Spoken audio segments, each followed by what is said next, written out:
سلام. والله فما دي زيميسيون الايامات قاعد تشوف فيهم، والله بحلال واحد يمشي لهم يدقدقهم ولا غلب تورناجات واحد يخدم مش لاهي. فما حاجتين هكا استفزوني. فما الحاجه الاولى، بلاد قد ما فيها مشاكل والهم اللي عندنا في تونس لاهين في شكون يعطي وشكون ما يعطيش وحقوق العطاء وشكون ياخذ. كل واحد حر في المقر نتاعو، دارو يكرهها اللي يحب. بون هذه امور اخرى. وفما زاد حمله الغالب الايامات نسمع فيها، فما هكا جايبين ديزانتيليكتويال كلي هكا يرعشوا كم كوا كيفاش معناها سي دونجورو باش يقريو ولادنا القران في المكتب.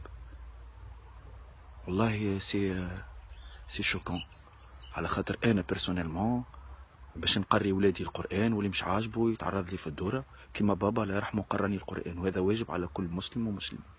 دونك لي ديبا ذوما واحد فوق عليكم منهم، تلاقوا بالبلاد شنو فيها مشاكل بالحق ودنيا ولي بوليتيسيان ركزوا معاهم، ما تدخلوا ناس بعضنا باش نحن هكا نهيجوا كم كوا هاو قاعدين يحكيوا على العطايا ويحكيوا على درا شنو، ونحن واحد كل واحد حر في اموره، وسيبوا الناس تعيش وتخدم على رواحها. هاي كل واحد يغسل ساقيه ويرقد.